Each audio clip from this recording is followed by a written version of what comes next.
Snow fell like whispers that forgot where they began. The train had long since hissed away into the white distance, leaving behind only smoke and silence. A pony stood at the edge of the small frontier station, her shawl soaked through, her hands trembling around its frayed ends. The wind carried with it a sound, half sigh, half prayer, and for a moment she thought it might be her own voice echoing back to her. Then she realized it was only the creak of the telegraph wires above, humming to no one. She was 23 and already weary of faces that looked through her. Her boots were too thin for the cold, her cheeks raw from the wind's cruel affection. Someone in town had called her pretty enough for a feathered girl, and the echo of that laughter had stayed like a bruise behind her ribs. When she finally spoke, her words broke the stillness like brittle glass. "I ain't pretty, sir," she murmured, though there was no one near enough to answer. Maybe she said it to the drifting snow, maybe to the memory of every door that had closed before her. The world around her seemed to listen anyway. A horse whinnied softly somewhere beyond the station fence. She turned. Out from the veil of falling white rode a man wrapped in a weathered duster, hat brim low, horse steaming beneath him. The stranger reined in beside her, the smell of leather and cold earth curling in the air. He had the kind of silence that filled a space rather than emptied it. He studied her for a long moment, his eyes the muted gray of far-off thunderclouds. "You're coming with me," he said finally, his voice quiet, almost unsure. A pony gave a short, breathless laugh. "You don't even know who I am." "I don't got to," he said. "Ain't no one meant to freeze alone." The wind rose again, cutting between them. She watched the steam from his horse's breath, the way it vanished and returned, the way he didn't look away. He wasn't the kind of man who talked fast or smiled easy. Something about him carried the same worn dignity as the land itself, scarred, patient, unyielding. "What's your name?" she asked. "Wapi," he said. "Means lucky." "Lucky?" Her voice carried both disbelief and curiosity. "Sometimes names lie," he answered. The corner of his mouth twitched like a ghost of humor. "Yours?" "A pony." He nodded as if the word meant something sacred. "Butterfly," he murmured, tasting it. She hesitated. The storm thickened around them, each flake a slow-motion fall of time. Somewhere behind her, the telegraph wires moaned again, a lonely sound that pressed against her chest. She didn't move. "I got nowhere to go," she said at last. "Then it's the same as me," he replied, and reached down a gloved hand. She looked at it for a long time. The snow gathered on his hat brim, melted in the warmth of his horse's breath. When she finally placed her hand in his grip was firm but careful, as though he knew how easily a person could break without meaning to. They rode through the storm together, no words between them. The land was a ghost, white hills blurring into white sky, the world stripped of color and sound. The horse's hooves sank deep into the drifts, rhythm steady as a heartbeat. Hours passed in silence. The cold bit at a pony's face until she couldn't tell if the wet on her cheeks was snowmelt or tears. Each time she thought she might ask where they were going, she looked at Wapi and saw the same question mirrored back at her, unspoken. They weren't heading toward anything in particular, only away from where they had been. When the wind howled too fiercely, Wapi leaned back and shouted over the storm, "There's a line shack ahead. We'll stop there." His voice was nearly stolen by the wind, but she nodded anyway. The shack was a tired skeleton of wood half buried in snow, its door hanging crooked.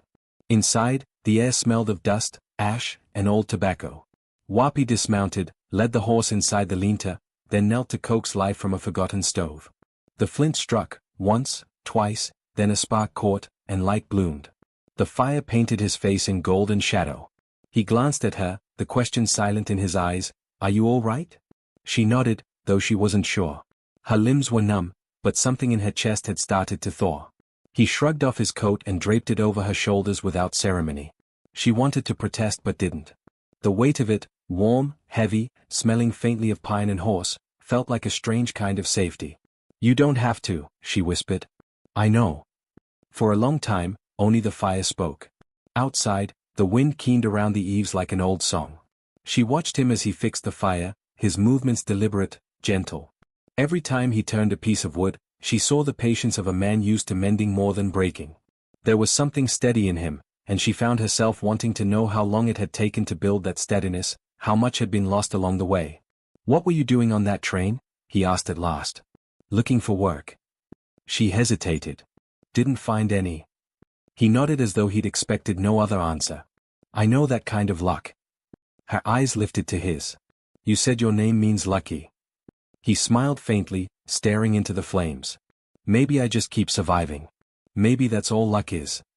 His words sank into her, settling beside old hurts she thought she'd forgotten. She wanted to tell him about the man who'd promised her a job and then told her she was too proud for a half-breed girl, about how she'd spent her last coin on a ticket that carried her nowhere new. But she only said, "You talk like you've been walking a long time." "Maybe I never stopped," he said. The fire crackled, and in its light she saw the scars on his knuckles, small white reminders of whatever he'd fought, men, time, himself. He noticed her gaze and shifted, embarrassed, as though he'd rather be invisible. "You can rest," he said. "Ain't no one coming out here till morning." She pulled the coat tighter, sat by the hearth. The heat crept up her legs, slow as mercy. "Thank you," she said softly. He didn't answer, only nodded. The silence between them no longer felt empty. It felt alive, heavy with everything they didn't yet trust each other to say. When she finally slept, she dreamed of wind and water, of a butterfly caught in a snowstorm, wings heavy but still beating.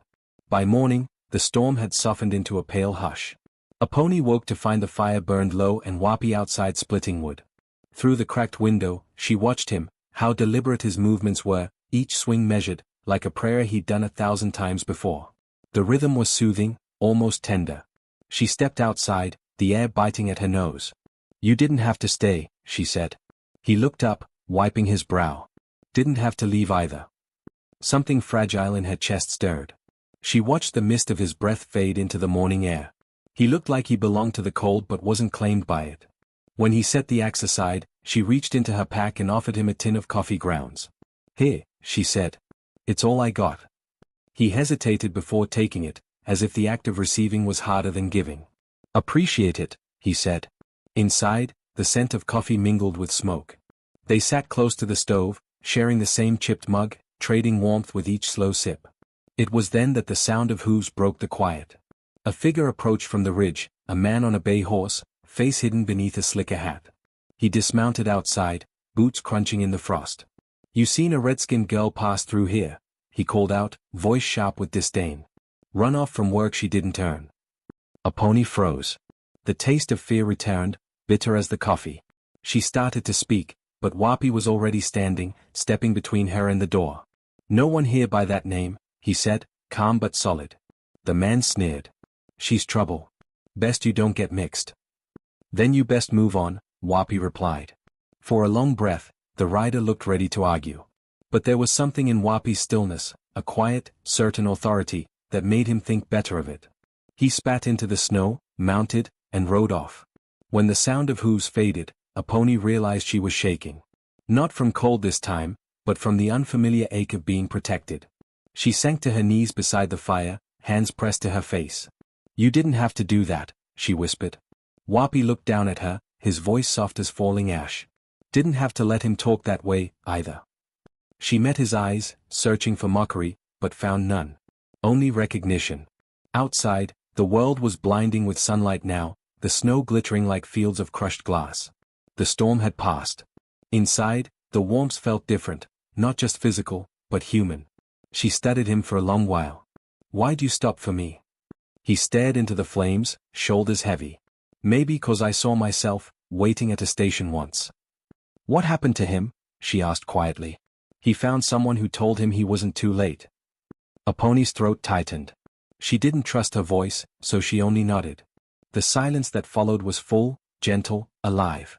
When the fire settled into embers, she whispered the words again, out of habit, almost shy, "I ain't pretty, sir." He turned his head, eyes catching the firelight. "Ain't nobody asking you to be." Something in her broke then, but it wasn't the breaking of sorrow, it was release, like ice cracking under the first breath of spring. She laughed, soft and startled, a sound she hadn't heard from herself in years.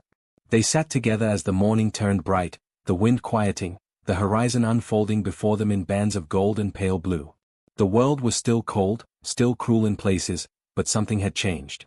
Wapi reached over and stirred the fire once more. "You can ride with me till you figure where you're going," he said. She smiled faintly. "Maybe that's here." He nodded, neither promising nor denying. Outside, Ashka stamped her hooves, eager for the trail. As they stepped out into the snow, the light was almost too much to bear.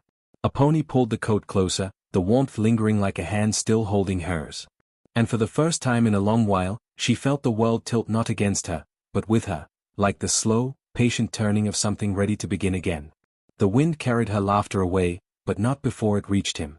Wapi smiled beneath his hat, quiet and sure, as the two of them rode into the pale horizon where the sky waited, open and unjudging.